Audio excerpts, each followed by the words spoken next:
Assalamualaikum warahmatullahi wabarakatuh.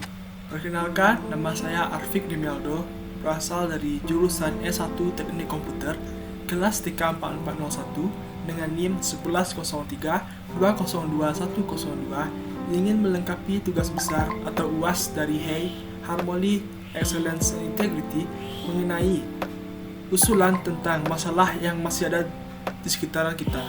Jadi, tujuan saya untuk membuat video ini adalah untuk mengangkat masalah yang menurut saya sangat penting, yaitu masih banyaknya masyarakat yang membuang sampah di selokan.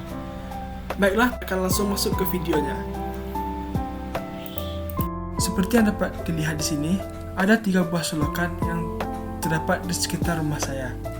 Yang di atas yaitu terdapat di belakang rumah, tepatnya di sebelah dapur. Kemudian yang 2 bagian bawah yang sebelah kiri yaitu selokan di depan rumah saya, dan sebelah kanan juga selokan di depan rumah saya.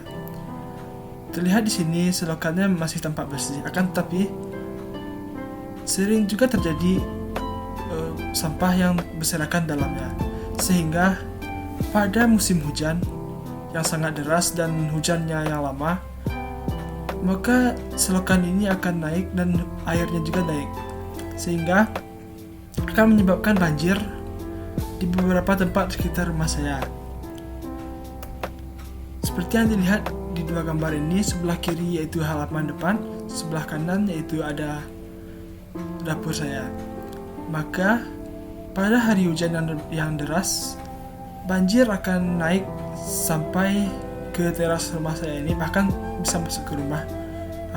Dan di sebelah kanan di dapur, banjir bisa sampai ke atas meja yang warna hijau tersebut. Sangat meresahkan sekali bagaimana masyarakat masih membuang sampah di selokan. Sekarang, mari kita cari atau sebutkan faktor-faktor yang mempengaruhi masyarakat tersebut masih membuang sampah di selokan. Yang pertama yaitu ada pengalaman pribadi. Itu apa yang telah dan sedang kita alami akan ikut membentuk dan mempengaruhi penghayatan kita terhadap stimulasi sosial. Tanggapan akan menjadi salah satu dasar terbentuknya sikap. Untuk dapat mempunyai tanggapan dan penghayatan, seseorang harus mempunyai pengalaman yang berkaitan dengan objek psikologis. Apakah penghayatan itu kemudian akan membentuk sikap positif ataukah sikap negatif akan tergantung pada faktor lain. Sehubungan dengan hal ini, mengatakan bahwa tidak adanya pengalaman sama sekali dengan satu objek psikologis cenderung akan membentuk sikap negatif terhadap objek tersebut. Faktor yang kedua yaitu pengaruh orang lain yang dianggap penting. Orang lain sekitar ikut mempengaruhi salah satu di antara komponen sosial yang ikut mempengaruhi sikap kita.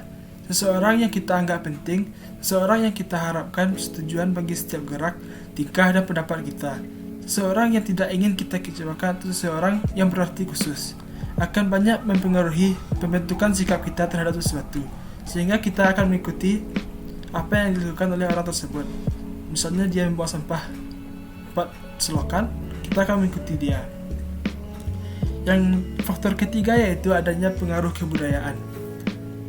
Kita memiliki pola sikap dan perilaku tertentu dikarenakan kita mendapatkan reinforcement atau penguatan dari masyarakat untuk sikap dan perilaku yang lain. Faktor yang keempat yaitu media massa. Sebagai sarana komunikasi, berbagai bentuk media massa seperti televisi, radio, surat kabar, majalah dan lain-lain mempunyai besar dalam pembentukan opini dan kepercayaan orang lain.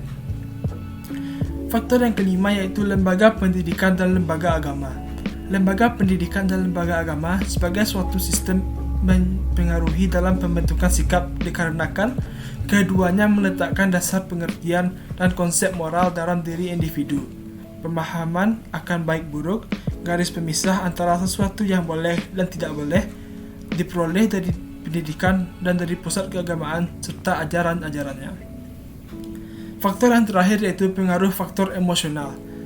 Tidak semua bentuk sikap ditentukan oleh situasi lingkungan dan pengalaman pribadi seseorang.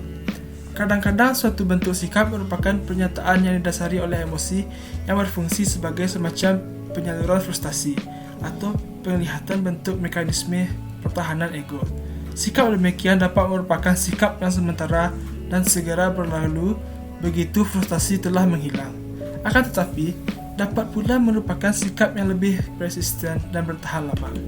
Baiklah, dari permasalahan tersebut, saya mempunyai beberapa upaya atau cara supaya orang-orang di sekitar tidak membuang sampah sembarangan atau membuang sampah di selokan.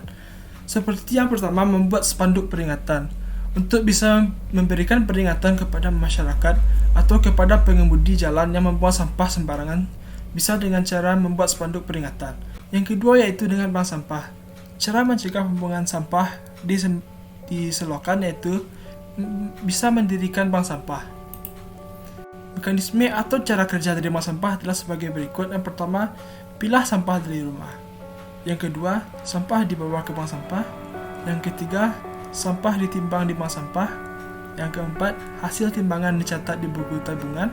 Yang kelima, sampah akan disalurkan petugas BS ke proses daur ulang. Upaya yang terakhir yang dapat dilakukan yaitu dengan mendirikan tempat pembuangan sampah kolektif. Upaya menanggulangi pembuangan sampah di sekitar kita atau pembuangan sampah ke selokan dapat dilakukan dengan mendirikan tempat pembuangan sampah kolektif. Banyak yang sudah memiliki tempat sampah di rumah, namun bingung harus membuangnya sehingga terjadi sasaran tempat pembuangan sampah oleh masyarakat, yaitu selokan dapat dijadikan sasaran mereka. Oleh sebab itu, tempat pembuangan sampah kolektif atau bersama-sama bisa menjadi pilihan untuk menanggulangi pembuangan sampah tersebut.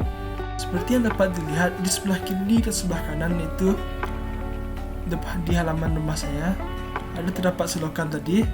Kemudian saya berencana untuk bisa juga dengan meletakkan tempat-tempat sampah di sepanjang jalan yang sebelah kiri dan sebelah kanan, sehingga masyarakat tidak membuang sampah ke selokan lagi, melainkan mereka membuang sampah ke tempat sampah yang sudah diletakkan di depan selokan tersebut.